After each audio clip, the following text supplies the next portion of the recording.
Hello বন্ধুরা, কেমন আছে সবাই? আশা করি খুব ভালো আছে।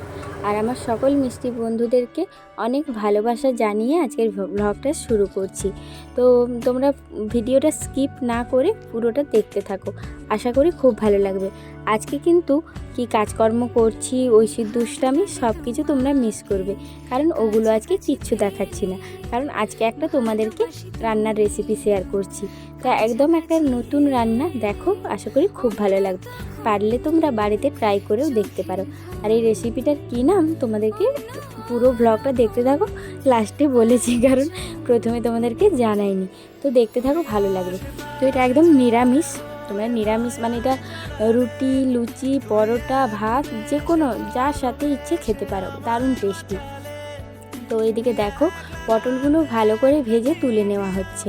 তো তারপরে কি হচ্ছে তোমরা দেখতে থাকো। আর তোমাদেরকে একটা মানে কথা জানাই, তোমাদেরকে মানে জানিয়েছি এর আগেই যে ঐশীকে নিয়ে আমরা পুনে যাব। তো সেটা একটু আধটু বলে আর সেরকমভাবে শেয়ার করা হয়নি। তোমাদেরকে বলেছিলাম যে আমরা যাব, ডেট করছি, কিন্তু ডেট করেছিলাম 16 তারিখে, জুন মাসের 16 তারিখে।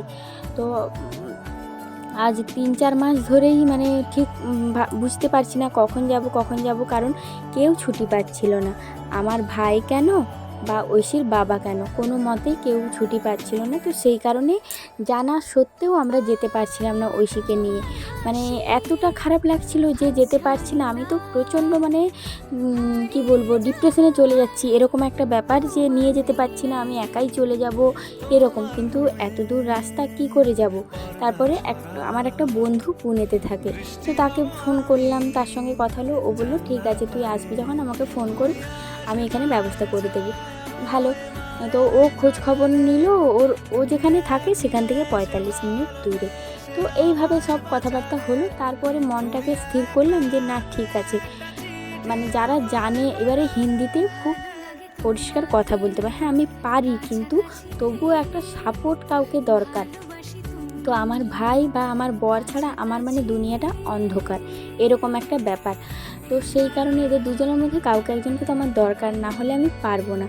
তো সেইভাবেই আমি ভাবলাম যে না, ঠিক আছে, আর 2-3 মাস ওয়েট করে নিই, ভাববো যে আমরা এখনও কিছু জানিই না ওখানের সম্বন্ধে। তো সেইভাবেই ঠিকঠাক ছিল। তো এতদিনে এবারে ডেট করা হয়েছিল ফার্স্টে 16 তারিখে। তো তারপর ট্রেনের টিকিট পাচ্ছিলাম না।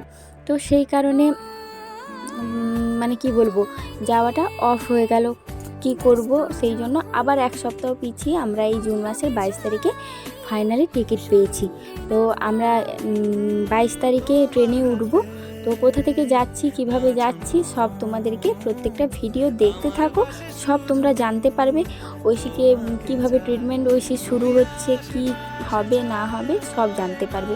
এইটুকুই বলবো যে তোমরা এই ছোট্ট মেয়েটাকে ভালোবাসা দাও, তোমাদের ভালোবাসার প্রচুর প্রয়োজন ওইটুকু মেয়েটার। ওকে যখন আমি কমেন্টগুলো পড়ি, তারপর ওকে বলি এই মিমিটা এটা বলেছে, ও তখন হাসে, মিমি বলেছে। ও জানো এইটুকু বাচ্চা হয়ে এরকম করে।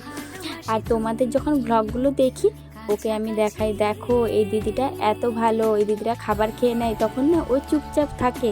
যখন ওকে খাবার খাওয়াই তখন ওকে ওই গল্পগুলো বলি, তো ও তখন খাবারগুলো খেয়ে নেয়, জানো তো।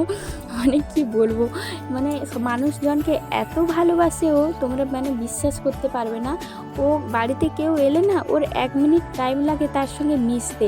যখন ছোট ছিল, প্রথম যখন ওকে ব্লাড দেওয়া শুরু হয়, ও না কোনো মানুষ যদি বাড়িতে আসতো বা রাস্তায় ওকে নিয়ে বেরোতাম না, ও একটা আতঙ্কে থাকতো যে আমাকে মনে হয় এখানে ইঞ্জেকশন দেবে, এই রকম একটা ওর আতঙ্ক চলতো। এর আগে যে তোমাদেরকে একটা ওর ছোটোবেলার ভিডিও দিয়েছিলাম, ওই টাইমটাতে ও প্রচণ্ড ভয়ে থাকতো। শুধুমাত্র আমি, ওর বাবা, ওর ঠাম্মি, ওর দাদু, দিদা, মামা, মানে এই কয়েকটা মানুষ ছাড়া, তারপর মানে ওর বাবার দিদা, এই রকম কয়েকটা মানুষ ছাড়া ও কারোর কাছে মানে যেত না, থাকতো না। যদি 2-1 দিন দেরি হতো, মানে আমার ভাই কেন, মা বাবা কেন, ও মানে কারোর কাছে যেতে চাইতো না। মানে ও প্রচণ্ড, তখন তো অত মানুষকে চিনতে পারতো না, ও খুব আতঙ্কে থাকতো সব সময়, মানে সেই মা ছাড়াও কিছু বুঝতে পারতো না, এরকম একটা ব্যাপার ওর মধ্যে চলতো। তারপর বলতে নেই, ঠাকুরের ইচ্ছায় ও আস্তে আস্তে ওটাকে পেরিয়ে এসেছে। মানে ও এখন বুঝতে পারে যে না, এই মানুষগুলো আমাকে কিছু করবে না। যখন ওকে কোথাও নিয়ে যায়, মানে যে কোনো কারোর বাড়িতে বা কিছু, ও নর্মালি থাকে, নর্মাল বাচ্চার মতো, ও আর কিছু করে না, মানে ও সেই ভয়টা পায় না আর কি, কী আর করবে, ও ভয় পায় না আর কি। এখন ঠিকঠাক হয়ে গেছে, ও জানে যে আমি এই জায়গাটায় গেলে আমাকে এরকম কষ্ট দেবে, বা ও নিজেকে মানিয়ে নিয়েছে, ও আর কিছু করে না, মানে কি বলবো, ওদেরকে দেখলেও, নার্সগুলোকে দেখলেও এখন মিমি মিমি করে ওদের সঙ্গেই খেলে, আর কিছু বলে না।